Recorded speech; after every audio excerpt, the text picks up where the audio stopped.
যে 4 লাখ টাকা দিয়ে যে হজ করতে গেল, 4 লাখ টাকা খরচা করে হজ করতে গেছে, 4.5 লাখ 5 লাখ টাকা সব খরচা ওর মিলিয়ে 5 লাখ টাকার হজ করে এসে লোকটা মসজিদে ফজরের নামাজ পড়ে সবাই দোয়া করছে, ও দেখছি করছে। ভালো করে বোঝার চেষ্টা করুন। তা ও কি হজ করতে গিয়ে খেজুর কিনতে গিয়েছিল? ও চোখে কিছু দেখতে পায়নি? হ্যাঁ, ও কিছু দেখতে পায়নি চোখে? হাজি সাহেব, যে এইখানে কি অবস্থা চলছে একবারও দেখতে পায়নি? বলো, নববীতে তাকবীর হচ্ছে, আল্লাহু আকবার, আল্লাহু আকবার, আশহাদু আল্লা ইলাহা ইল্লাল্লাহ, আশহাদু আন্না মুহাম্মাদার রাসূলুল্লাহ, হাইয়া আলাস সালাত, হাইয়া আলাল ফালাহ, কদ কামাতিস সালাত, কদ কামাতিস সালাত, আল্লাহু আকবার, আল্লাহু আকবার, লা ইলাহা ইল্লাল্লাহ। প্রত্যেক বাক্য একবার করে বলা হচ্ছে নববীতে। কাবাতে একই নিয়ম।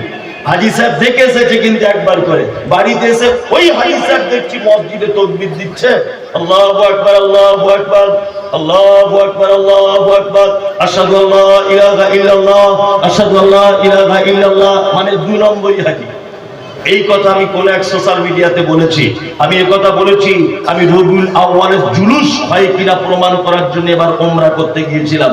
ওরা রবিউল আউয়াল বুঝেই না কাকে রবিউল আউয়াল বলে। জুলুস তো দূরের কথা, কাকে যে রবিউল আউয়াল বলে আরবের মানুষ এসব বুঝেই না।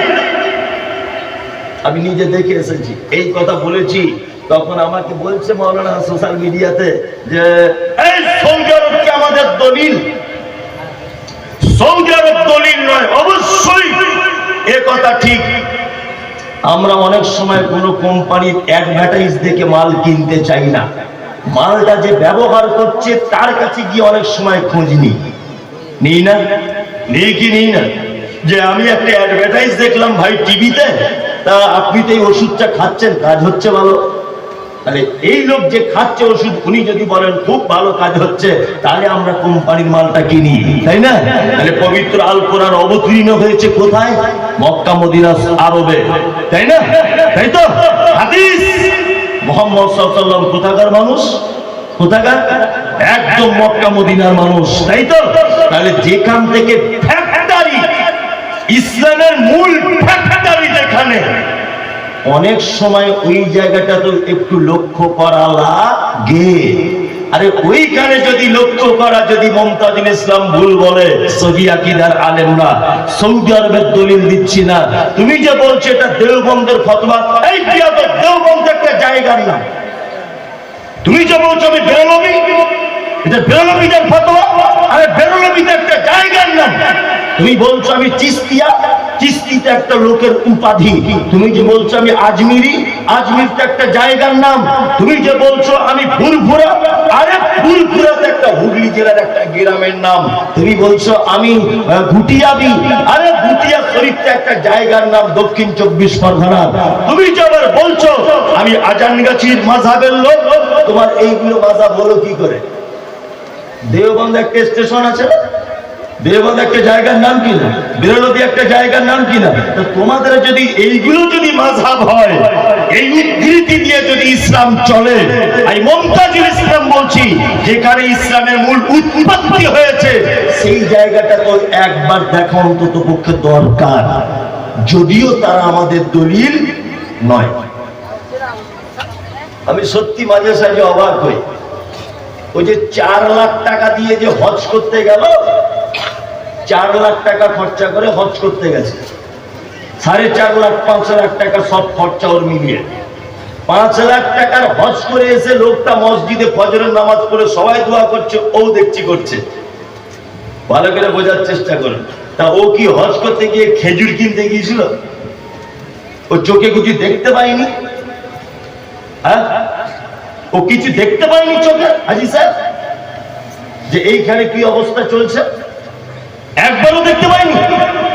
বলো, নববীতে তাকবীর হচ্ছে, আল্লাহু আকবার, আল্লাহু আকবার, আশহাদু আল্লা ইলাহা ইল্লাল্লাহ আশহাদু আন্না মুহাম্মাদার রাসূলুল্লাহ হাইয়া আলাস সালাত হাইয়া আলাল ফালাহ কদ কামাতিস সালাত কদ কামাতিস সালাত আল্লাহু আকবার লা ইলাহা ইল্লাল্লাহ। প্রত্যেক বাক্য একবার করে বলা হচ্ছে নববীতে, কাবাতে একই নিয়ম। হাজী সাহেব দেখে এসেছে কিন্তু একবার করে, বাড়িতে এসে ওই হাজী সাহেব দেখছি মসজিদে তাকবীর দিচ্ছে, আল্লাহু আকবার আল্লাহু আকবার আল্লাহু আকবার আল্লাহু আকবার আশহাদু আল্লা ইলাহা ইল্লাল্লাহ আশহাদু আল্লা ইলাহা ইল্লাল্লাহ, মানে দুই নম্বরই হাজী। ঠিক ওইখানে করে এসেছে একরকম, এইখানে করছে আরেক রকম। কি বলছি বুঝতে পারছেন না? আরে অন্তত পক্ষে আপনি বাড়িতে এসে সত্যটা বলুন। বলা লাগবে কি লাগবে না? সত্যটা বলুন। তাছাড়া আল্লাহর দরবারে তো আপনার হিসাব দেওয়া লাগবে। বিনীত অনুরোধ, সত্য প্রকাশ করে দেন জাতির সামনে, তাতে যা হয় হবে, শেষ পর্যন্ত দেখা যাবে সত্য বলেই যান। ইনশাআল্লাহ আমরা সত্যের পক্ষে থাকবো, ইনশাআল্লাহ ইনশাআল্লাহ ইনশাআল্লাহ। আল্লাহ তাআলা তারপরে বলছেন ওয়ালা তাত্তাবিউ, তোমরা আনুগত্য করো না, মিন দুনিহি আউলিয়া, এইটাকে বাদ দিয়ে, আল্লাহকে বাদ দিয়ে, নবীকে বাদ দিয়ে, কোরআন বাদ দিয়ে তোমরা কোন আউলিয়া অভিভাবকের আনুগত্য করো না। কোরআনের শব্দ এসেছে বলছে ওলি, ওলি ওলি শব্দ এসেছে না? আর হুজুর ব্যাখ্যা করছে বলছে পীরের নাম ডাইরেক্টলি, পীরের নাম আল্লাহ মোহাব্বত করে কোরআনে নাম নিয়েছে ওলি। ওলি মানে পীর, হুজুর বলছে। তাই বললাম ঠিক আছে, কোরআনে তো আরো অনেক নাম আছে, কোরআনে আরো অনেক নাম আছে। ফেরাউনের নাম নেই? আচ্ছা, ও কি ভালো লোক না খারাপ লোক? খারাপ লোক। আবু লাহাব নাম নেই? আচ্ছা। হামান নাম নেই? আচ্ছা। জি, এসব লোক ভালো লোক না খারাপ লোক? খারাপ লোক। হুজুর এখন ব্যাখ্যা করছে ওয়ালা তাত্তাবিউ মিন দুনিহি আউলিয়া, পীর ফকির মাজার এই সমস্ত লোক এইটুকু জিনিস যদি বুঝে যায়, তার আর কিছু লাগবে না জীবনে। কি বললাম বুঝলেন? অভিভাবক কাকে বলে এটা জানেন? জানেন না? আপনি জানেন না, এমনিতে বলছেন। হ্যাঁ, আমি মুমতাজুল ইসলাম, আমার 4 ছেলে 3 মেয়ে। আমি 15 দিন পরে জলসা করে বাড়ি গেলাম।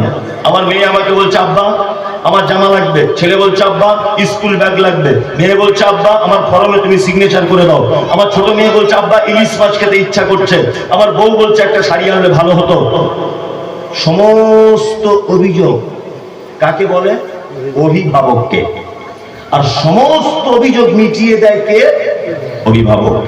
আমার স্ত্রী যে শাড়িটা চেয়েছে 1000 টাকা দামের, আমি অন্তত 200 টাকা দিয়েও পূরণ করবো। করবো কি করবো না? এর নাম কি? অভিভাবক। তাহলে এবার আপনি বলুন, আমাদের সকলের অভিভাবক কে? কে? আল্লাহ। রুজির মালিক কে? আল্লাহ। হায়াত মাউত, সুস্থতা অসুস্থতা, সচ্ছলতা অসচ্ছলতা, সমস্ত ব্যাপারের মালিক কে? আল্লাহ আল্লাহ আল্লাহ।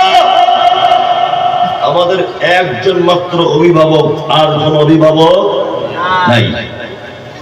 তোমার অনেক অভিভাবক থাকতে পারে। আমাদেরকে ওলি ব্যাখ্যা দেওয়া হচ্ছে, বলছে আল্লাহর ওলি হতে গেলে বন্ধুরা আমার 30 বছর পর্যন্ত জঙ্গলে বসবাস করতে হয়, বড় বড় গোপ থাকতে হবে, বিয়ে করা চলবে না, হাতের নোট এত বড় বড় হতে হবে, জীবনে সাবান মাখলে হবে না, মাথায় উকুন হয়ে যেতে হবে। এ হচ্ছে মারাত্মক আল্লাহর ওলি। আমাদেরকে ব্যাখ্যা দেওয়া হয়, ব্যাখ্যা দেওয়া হয় না? ব্যাখ্যা দেওয়া হয়। বলছে আল্লাহর ওলি কারা? বলছে অমুক ওলি 30 বছর জঙ্গলে ছিল, এই বড় বড় হাতে থাকবো, মাথায় উকুনে পোকা হয়ে গেছে, একটা ঠ্যাং গাছের উপরে এরকম করে বাঁধা ছিল 15 বছর। আর এমনি কি আর ওলি হওয়া যায়? কি বলছি বুঝতে পারছেন না? ওলি ব্যাখ্যা দেয়, তাই না? দেয়। আমার মাঝে সাথে খুব হাসি লাগে। আসলে আমরা এই নকল অলিদের নসিহাত করতে করতে, বক্তব্য শোনাতে শোনাতে আসল অলিদের কথা ভুলে গেছি। আসল অলিদের কথা ভুলে গেছি। 4 শ্রেণীর মানুষের পুরস্কার ঘোষণা করা হয়েছে। এক, আল্লাহ পুরস্কার হচ্ছে নবীগণের, দুই সিদ্দিকীন অর্থাৎ সাহাবায়ে-গণদের, তিন শুহাদা যারা আল্লাহর রাস্তাতে শহীদ হয়েছে, চার সালেহীন সৎকর্মশীল যারা, এদের পুরস্কার ঘোষণা করেছে কে? কে? আল্লাহ। আল্লাহ আল্লাহ পুরস্কার ঘোষণা করে দিয়েছে এদেরকে আল্লাহ। এবার আপনাকে বলি, নবীদের পরে পরে তাহলে পুরস্কার প্রাপ্ত কারা? কারা? সাহাবীরা। সাহাবীরা, তাই তো? তাই আপনি একটা হাদিস এরকম দেখান যে হযরত আবু বকর আল্লাহর ওলি হতে গিয়ে 30 বছর জঙ্গলে বসেছিল, বিয়ে শাদী কিছু করেনি, মাথার চুল বড় বড় ছিল, হাতের নোকে ময়লা ভর্তি, মাথায় উকুন হয়ে গিয়েছিল, হযরত আবু বকরের এই রকম চরিত্র ছিল। একটা হাদিস দেখাতে পারবেন? পারবেন? পারবেন না। একটাও হাদিস দেখাতে পারবেন না। আল্লাহর ওলি তো আপনিও আল্লাহর ওলি। আত্মীয়তার সম্পর্ক বজায় রাখুন, পিতামাতার সাথে সদ্ব্যবহার করুন, মানুষকে দেখলে সালাম করুন, গুণের হক বুঝে দেন, হালাল খাবেন, 5 ওয়াক্তের সালাত আদায় করবেন, রমজানের 1 মাস সিয়াম পালন করবেন, যাকাত ফরজ হয়ে গেলে দিয়ে দেবেন। আপনি আল্লাহর ওলি। ওলি মানে বন্ধু, ওলি মানে বন্ধু। এই কাজগুলো যারা করবে তারা আল্লাহর বন্ধু হতে পারবে কি পারবে না? পারবে, পারবে। আল্লাহ তাআলা একেবারে নাকচ করে দিয়ে বলছেন, ওয়ালা তাত্তাবিউ, আল্লাহ ছাড়া কোনো অভিভাবকের আনুগত্য করা চলবে কে? না। আর অন্যদিকে কি বলা হচ্ছে? আতিউল্লাহ ওয়া আতিউর রাসূল, তোমরা আল্লাহ এবং রাসূলের আনুগত্য করো। কি বলছি বুঝতে পারছেন না? সেদিন জানাজা পড়তে গেলাম, একটা লোক জোরে জোরে বলছেন মাইয়েতের উদ্দেশ্যে, সবাই বলুন মিনহা খালাকনাকুম ওয়া ফিহা নুঈদুকুম ওয়া মিনহা নুখরিজুকুম তারাতান উখরা। বললাম চাচা দোয়া কোথায় পেলে? চাচা দোয়া কোথায় পেলে? বলছে তোমাদের যত বড় বড় ফতোয়া, এটা কোরআন মাজিদের আয়াত, এটা বললে অসুবিধা কি আছে? হ্যাঁ, তোমাদের ফতোয়া দেওয়ার জায়গা পাও না? বললাম চাচা তাহলে এক কাজ করো, রুকুতে গিয়ে কি দোয়া বলে নামাজে? তা বলছে সুবহান রাব্বিয়াল আযীম। তাহলে আজকে ওইটা বাদ দিয়ে কোরআন তো ভালো জিনিস, কুল হু সূরাটা বলো 3 বার, দেখি তোমার নামাজ কেমন করে হয়। রুকুতে গিয়ে 3 বার কুল হু সূরাটা বলো, সূরা ইখলাস। সেজদাতে গিয়ে কি বলো চাচা? বলছে সুবহান রাব্বিয়াল আলা। আরে ইন্না তাইনা তো 3 বার বলো, তাই নামাজ হবে? হবে? এটাও তো কোরআন। এটা কি কোরআন? মানে বেশি বুঝলে যা হয়। আমি মাঝে সাঝে একটা গল্প বলি, লোক খুব হাসে, আসলে গল্পের ভিতরে জ্ঞান আছে। একটা লোকের চোখের সমস্যা, বুঝলেন? কিসের? চোখের সমস্যা। তা লোকটা এখন গেছে কোনো একটা ফার্মেসে ডাক্তার দেখাতে। তা ডাক্তার বাবু দেখেছে, দেখার পরে একটা চশমা দিয়ে চোখে। তা লোকটা তো লেখাপড়া জানে না, তা প্রেসক্রিপশনটা নিয়ে কোনো আরেকটা চশমার দোকানে গেছে, গিয়ে বলছে ভাই আমাকে একটা চশমা দেন তো। তা ফার্মেসিওয়ালা চশমার দোকানদার বলছে ভাই এই চশমা যেটা আপনার লেখা আছে এটা 50 পাওয়ারের চশমা। তা বলছে ভাই দাম কত? বলছে 50 টাকা। লোকটা তখন রুগী, আর কি রুগী তখন পাকামু করে আবার দোকানদারকে বলছে 50 পাওয়ারের দাম যদি 50 টাকা হয়, 100 পাওয়ারের দাম কত ভাই? তখন ফার্মেসিওয়ালা বা চশমার দোকানদারওয়ালা বলছে 100 পাওয়ারের দামও 50 টাকা। বলছে ভাই তাহলে 150 পাওয়ারের? বলছে 150 পাওয়ারের দামও 50 টাকা। রুগী তখন বলছে তাহলে 150 পাওয়ারেরটাই দেন, কাজ বেশি হবে। ফালতু 50 টাকা আমি পাওয়ার বেশি কিনবো, আমি কেন ফালতু 50 পাওয়ারের কিনতে যাবো? ও 150 পাওয়ারের চশমা পরে বাজার দিক দিয়ে হেঁটে হেঁটে বাড়ি আসছিল। আস্তে আস্তে দেখেছে বাজারে পুঁটি মাছগুলো কাতলা মাছের মতো বড়, সাইজ বড় হয়ে গেছে, বুঝলেন না? সাইজ বড়। ও এখন পুঁটি মাছগুলো কাতলা মাছ ভেবে কিনে নিয়ে চলে এসেছে। আমাদের উত্তর 24 পরগনা পুঁটি মাছ আমাদের ভাষাতে বলে চচ্চড়ি করে রান্না করে, আবার কোথাও বীরভূম বর্ধমানে দেখেছি টক দিয়ে রান্না করে, কেউ সাধারণত পেঁয়াজ আলু টালু দিয়ে একটু আর কি ভালো করে খায়, ঝাল টাল দিয়ে খায় না, খায়। পুঁটি মাছ কেউ যদি বলে Dhaka piece piece piece piece করবো, সম্ভব? সম্ভব নয়। লোকটা ভাত খেতে বসেছে, যখন চশমা খুলে ভাত খেতে বসেছে, তোর বউকে বলছে ওরে সাবিনা ভাত আন। ওর বউ পুঁটি মাছ যেমন রান্না করে তেমন রান্না করে বাটিতে করে দিয়েছে। ও খুব টেটিয়া মেজাজের লোক, মনে রাগিল। তখন বলছে এই বদমাস মেয়ে ছেলে, আমি যে কাতলা মাছ আনলাম ওটা তোর বাপের বাড়ি পাঠিয়ে দিয়ে পুঁটি মাছ রান্না করেছিস? হারামখোর বদমাস কোথায় পারে, আর সে কাতলা মাছ আন। ওর বউ বলছে আমার মরা নারীর কসম করে বলছি না, তুমি এই মাছই এনেছো? বলছে একদম মিথ্যা কথা বলবি না, তোর চামড়া তুলে দেবো কিন্তু, সত্যি কথা বল, মাছ কি করলি? ওর বউ ভালো মেয়ে, বলছে আল্লাহর কসম, মায়ের কসম, নারীর কসম, খাবার কসম, আর সব কসম এক জায়গা করে দিয়েছে। আল্লাহ ছাড়া কারণ নামে কসম করা বৈধ নয়, জাস্ট গল্প বোঝানোর জন্য বলছি। এখন লোকটা সহ্য করতে না পারে এক চড় মেরেছে বউটার কপালে। বউটা কাঁদতে কাঁদতে ঘরে ঢুকে গেছে, কি সর্বনাশ, কি সর্বনাশ। তারপরের দিন লোকটা আবার বাজার থেকে একই কেস, পরের দিন আবার মার খেয়েছে বউটা। বউটা মোটামুটি 1.5-2 ঘন্টা ধরে দরজা লাগিয়ে করে কাঁদছে। এখন লোকটা মনে মনে ভাবছে আমার বউ আজকে প্রায় 15 বছর বিয়ে করেছি, জীবনে কোনোদিন কাঁদেনি, ওকে এত ভালোবাসি, আজকে কেন এত কান্না কাঁদছে? আর ওকে আমি বা মারলাম কেন? আমি তো নিজেই বুঝতে পারছি না কেন মেরেছি, ওকে মারছেই বা কেন?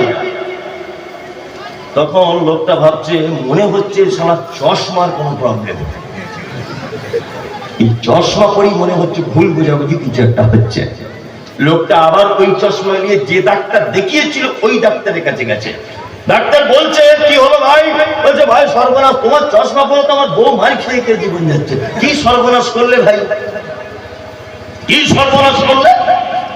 তখন ডাক্তার বলছে দেখি ভাই চশমাটা ডাক্তারবাবু চোখে দিয়ে বা মেশিন দিয়ে দেখে বলছে ভাই আমি তো প্রেসক্রিপশনের সঙ্গে মিলিয়ে বলছে আমি তো ভাই এই চশমা লিখিনি, 50 পাওয়ারের লিখেছি। রুগী তখন বলছে কেন 50 পাওয়ারের দাম 50 আর 150 পাওয়ারের দাম 50, ওই জন্য আমি বেশি কাজ হবে বলে 150 পাওয়ারেরটা নিয়েছি, ক্ষতি কি? তখন ডাক্তার বাবু বলছে শোনো, তুমি এই চশমা 2 দিন পরে থাকলে তোমার বউ তালাক হয়ে যেত। কিন্তু 2 দিন সময় মার খেয়েছে আর মোটেই টিকতে পারতো না। কি বলছি বুঝতে পারছেন? তার মানে বোঝা যাচ্ছে যে আপনি যদি চিকিৎসকের উপরে কোনো জিনিস ভালো বুঝতে চান তাহলে রোগী বাঁচবে না।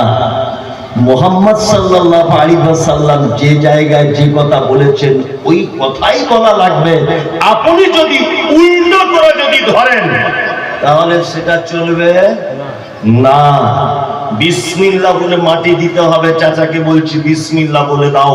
মিনহা খালাকনাকুম ওয়া ফিহা নুঈদুকুম ওয়া মিনহা নুখরিজুকুম তারাতান উখরা। এটা তো সহিহ হাদিস থেকে আল্লাহ রাসূলের কোন রওয়ায়াত এরকম পাওয়া যায় না। চাচা বাতিল করে দাও, বলছে চলবে না। কোরআনে রয়েছে যে বাতিল করা যাবে না। বিনীত অনুরোধ আপনার কাছে, আপনি আমার দ্বীনি ভাই। আল্লাহ তাআলা বলেন লাকাদ কানা লাকুম ফি রাসূলিল্লাহি উসওয়াতুন হাসানা।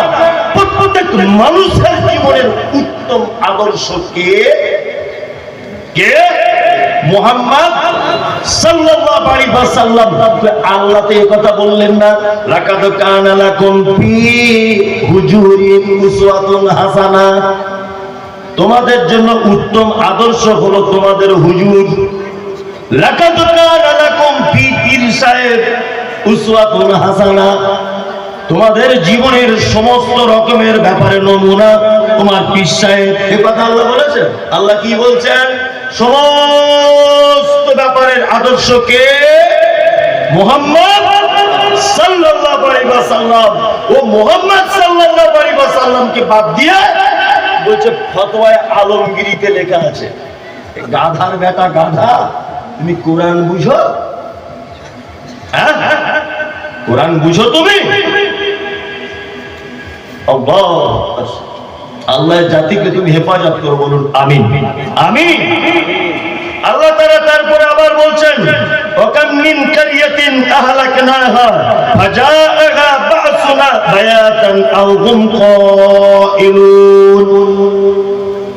আল্লাহ সুবহানাহু ওয়া তাআলা বলছেন, কত জনপদকে আমি ধ্বংস করে দিয়েছি, ফলে আমার শাস্তি তাদের উপর রাত্রিকালে ঘুমন্ত অবস্থায় এবং দুপুর বেলাতে এসেছে। শুনুন, একটা কথা বলে রাখছি, সারা পৃথিবীতে যত বিপর্যয়, যত দুঃখ কষ্ট অশান্তি, আমি স্টেজে ওঠার আগে একজন মানুষ আমাকে বলেছে, মমতাজুল সাহেব আপনি দয়া করে 2-4টে কথা বলবেন যে বর্তমান মুসলমানদের এই অবস্থা কেন, এইখান থেকে বাঁচার রাস্তা কি, এখান থেকে আমরা কি করে বাঁচবো, এই দুটো পথ আপনি দয়া করে বলে দিয়ে তবে আজকে যাবেন। আমাকে ঘরে খেতে খেতে কথা বলেছেন। আপনাকে এবার একটা কথা বলছি, আল্লাহ তাআলা বলছেন অনেক জনপদকে, অনেক গোষ্ঠীকে, অনেক মানুষকে আমি ধ্বংস করে দিয়েছি, আমার বিপদ এসেছে তাদের উপরে রাতে ঘুমন্ত অবস্থায় এবং দুপুর বেলাতে অনেক সময় বিপদ এসেছে, একটি মাত্র কারণ যে তারা আমার রাসূলদেরকে অপমান করেছে। তাই আজকে সারা ভারতবর্ষের মাটিতে যত মুসলিমদের উপরে নির্যাতনের সিস্টেম রুলার চলছে, এর পিছনে সব থেকে বড় দায়ী হচ্ছে বেদাতি হুজুরেরা।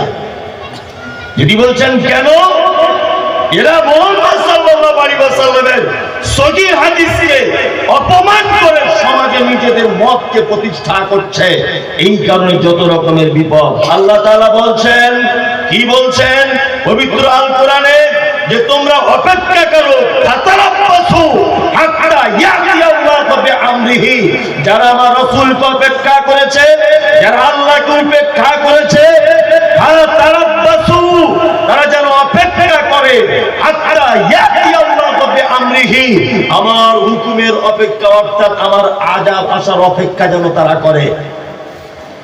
সারা পৃথিবীতে নবীদেরকে যারা অপমান করেছে তারা কেউ বেঁচে থাকতে পারে নি, বেঁচে থাকতে পেরেছে? পারেনি।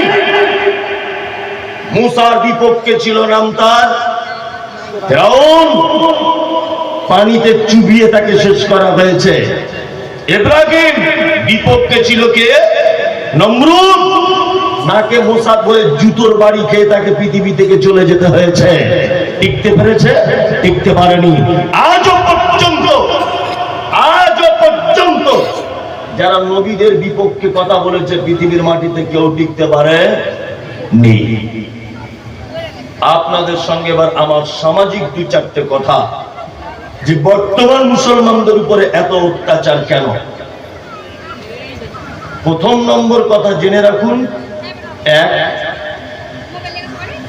আপনারা ডিসকভারি চ্যানেল দেখেন, টিভিতে দেখেন, ওখানে কিন্তু নায়ক নায়িকাদের দেখানো হয় না, হয়? ওখানে কাদের দেখানো হয়?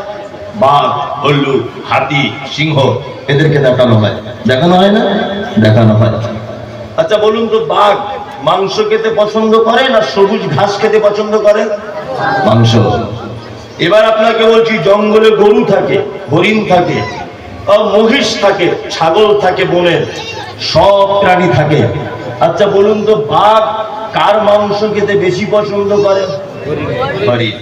কারণ কি বলুন তো, বাঘ জানে হরিণের মাংস খুব টেস্টফুল, খুব সুস্বাদু, ওই জন্য গরুর ধারে পাশে যায় না, হরিণ পেলে ওর পিছন পিছন ছুটবে। সারা ভারতবর্ষে হিন্দু, মুসলিম, ইহুদি, নাসারা, হাড়ি, চুয়ার, চামার, বাগদি, ছুতর, মেতর সবাই বসবাস করে, কারোর পিছনে লাগে না সরকার। আর এই কটা ছেঁড়া আন্ডারপ্যান্টওয়ালা মুসলমান বলছে এদেরকে এনআরসি করে বার করে দিতে হবে দেশ ছেড়ে। কিছুদিন আগে হয়েছিল না? কেন? এটা সরকার বুঝতে পেরে গেছে যে এদের কাছে একটা দামি মাল আছে, এমন এক চম্বু, এর সাইটে যদি কেউ যায় তাহলে আমাকেও কাল থেকে তসবিহ নিয়ে ঘুরতে হতে পারে। কি বলছি বুঝতে পারছেন? দামি মাল, তার নাম ঈমান আল কোরআন। ভারতবর্ষের মাটিতে আপনারা জানেন পাঞ্জাব ন্যাশনাল ব্যাংকের 11,000 কোটি টাকা চুরি করে বিদেশে গিয়ে ফ্ল্যাট কিনে তারা আছে। নাম কি? নীরব মোদি। 11,000 কোটি টাকার চোর। গান্ধীকে যারা গুলি করে মেরেছিল জানেন তো? আজও পর্যন্ত তাদের ফাঁসিও হয়নি, দেশ থেকে বার করেও দেওয়া হয়নি। হয়েছে? হয়নি, আজও তারা এদেশের মাটিতে আছে। এবার আপনাকে বলি, কিছুদিন আগে নদিয়ার কৃষ্ণনগরে বৃদ্ধাশ্রমের একজন 72 বছরের মহিলাকে 4 জন পুরুষ মানুষ ধর্ষণ করেছে, 4 জন, আর কারো ফাঁসি হয়নি। আজও তারা এই দেশের মাটিতে বসবাস করে। এদেশের মাটিতে কয়লা থেকে চুরি করে, গাঁজা পাচার থেকে শুরু করে, ইন্দিরা বাসনের টাকা খাওয়া থেকে শুরু করে, গরিব মানুষের পায়খানা ঘরের টাকা খাওয়া থেকে শুরু করে, 100 দিনের টাকা খাওয়া থেকে শুরু করে, আর আপনার গরু পাচার থেকে শুরু করে সমস্ত চোর ডাকাত গুন্ডা বদমাশরা দেশের মাটিতে টিকে আছে। কিন্তু বর্তমান বিশ্বের সবথেকে আল্লাহ সুবহানাহু ওয়া তাআলার আবিষ্কার সৃষ্টি, আমি তো মনে করি আশ্চর্যজনক সৃষ্টি, এর নাম কি বলুন তো? সারা পৃথিবীর বর্তমানে আশ্চর্য সৃষ্টির নাম কি? Yes, doctor Zakir Naik.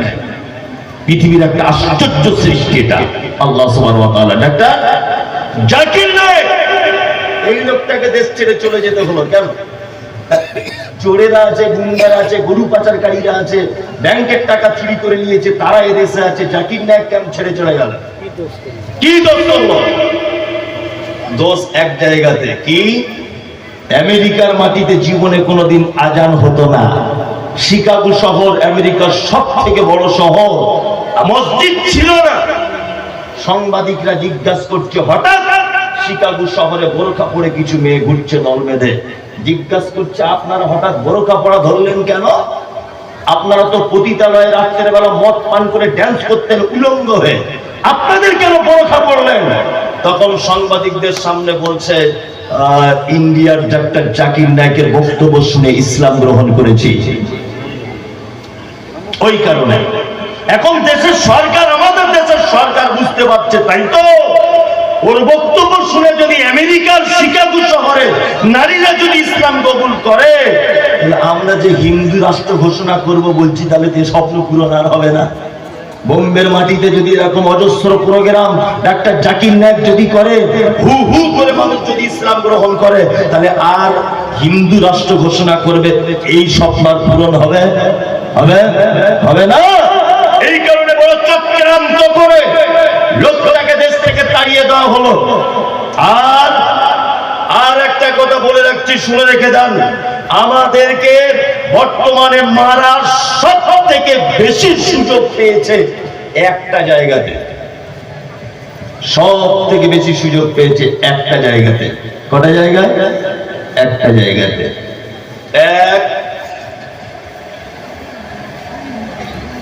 আমি মমতাজুল ইসলাম বাড়িতে একটা কুকুর পুষেছি। আমার কুকুরটাকে আমি প্রতিদিন বিরিয়ানি দিই, প্রতিদিন বিরিয়ানি খাওয়াই। তা আমি একদিন বাড়িতে নেই, আমার কুকুরটা আপনার বাড়িতে গেছে, গিয়ে ভাতের হাঁড়িতে মুখ দিয়ে দিয়েছে, খিদার তাড়নায়। আচ্ছা বলুন তো, আপনি কুকুরটাকে দড়ি দিয়ে বেঁধে বিরিয়ানি তৈরি করে খাওয়াবেন, না দড়ি দিয়ে বেঁধে ঝাঁটার বাড়ি চালাবেন? ঝাঁটার বাড়ি চলবে, কারণ বিয়াদব তুমি মমতাজুলের কুকুর আমার বাড়িতে লাগানো, এটা বলবে কি বলবে না? বলবে। তার মানে বোঝা যায় দরজা ভুল করলে মায়ের খেতে হয়। মুসলমান আমরা আছি তো, ওই যে জুলুস বার করেছিল কিছুদিন আগে, ইয়া নবী সালামু আলাইকা, এই হাতে ডান হাতে এরকম করছে, বাম হাতে সিগারেট টানছে। হারাম করে বেটা, হারাম কর।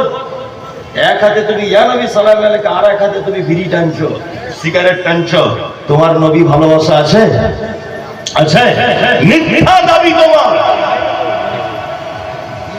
মিথ্যা দাবি। ওই যে মুর্শিদাবাদ, দৌলতাবাদে আপনাদের পার্শ্বর জেলা, বাস পড়ে গিয়েছিল একটা নদীতে, শুনেছিলেন? বাস পড়ে গিয়েছিল, বাস। তা আমি ওই রাস্তা দিয়ে তখন প্রোগ্রামে যেতাম অনেক, এই তো 1 সপ্তাহ ওই রাস্তা দিয়ে এসেছি। তো একটা লোককে জিজ্ঞাসা করছি, বয়স্ক লোক, চাচা বাসের ভিতরে কোনো মুসলমান ছিল? বলছে মুসলমান তো বুঝতে পারা যায়নি, আমাদের ক্লাবের ছেলেরা যাদের উদ্ধার করেছিল তাদের সব ক্লাবের ভিতরে ঢুকিয়ে চেন খুলে খুলে দেখেছে কে মুসলমান। আপনি হাসছেন, দাঁত বার করে হেসে দিলে হ্যাঁ হ্যাঁ করে, কিছু বুঝলেন? আফসোসে তো আপনার কলিজা কানা হয়ে যাওয়ার কথা, যে বর্তমানে মুসলমান চিনতে গেলে প্যানের চেন খুলে দেখতে হচ্ছে কে মুসলমান। আফসোস না এটা? আফসোস। পরিচয় নেই। ওর নাম পল্টু, মুখে দাড়ি নাই, গাঁটের নিচে কাপড়। ও দেখছি সিগারেট পান করছে ট্রেনে, এও দেখছি করছে। ও দেখছি দাঁড়িয়ে পেচ্ছাপ করছে, এও দেখছি দাঁড়িয়ে পেচ্ছাপ করছে। আচ্ছা বলুন তো, এক জায়গাতে দেখে ওকে বোঝা যাবে মুসলমান? চেন খুলতে হবে কি হবে না? চেন খোলা ছাড়া উপায় আছে? কোনো উপায় নেই। আমাদের প্রতি এত নির্যাতন, এগুলির মূল কারণ হচ্ছে এই, আমরা মুহাম্মদ সাল্লাল্লাহু আলাইহি ওয়াসাল্লামের সেই দিন থেকে ফেরত এসেছি। তাই এমন এক দিন ছিল, সারা মক্কার সমস্ত মানুষরা ছিল বেঈমান, একজন ছিলেন ইমানদার, তিনি হচ্ছেন মুহাম্মদুর রাসূলুল্লাহ সাল্লাল্লাহু আলাইহি ওয়াসাল্লাম। এই মুহাম্মদুর রাসূলুল্লাহ সাল্লাল্লাহু আলাইহি ওয়াসাল্লামের চরিত্র, তার আখলাক, তার ব্যবহার, তার দ্বীনি কার্যক্রম দেখে মক্কার বড় বড় লিডারেরা পর্যন্ত আত্মসমর্পণ করেছে ইসলামের কাছে। আজকে মুসলমানদের চরিত্র দেখে অনেক মানুষ লজ্জাতে দাঁত দিয়ে জিভ কাটে, দাঁত দিয়ে জিভ কাটে। অনেক অত্যাচার। এই দেশের মাটিতে মুসলিম মানি একটা অ্যালার্জি। অ্যালার্জি নাই? নাম শুনলে যেন একটা অ্যালার্জি। বলছে নাম কি? বলছে সাইফুল ইসলাম। বলছে পরীক্ষার সব ঠিক আছে, আছে তোমার পাছায় একটা লাল দাগ আছে, কালো দাগ? বলছে হ্যাঁ স্যার কালো দাগ আছে। বলছে চাকরি হবে না। এই পাছাতে কালো দাগ থাকলে চাকরি হবে না? ওই সব কিছু নাই। আগে শুনেছে নাম সাইফুল ইসলাম। কি বলছি বুঝতে পারছেন? ওই জন্য হবে না। ভারত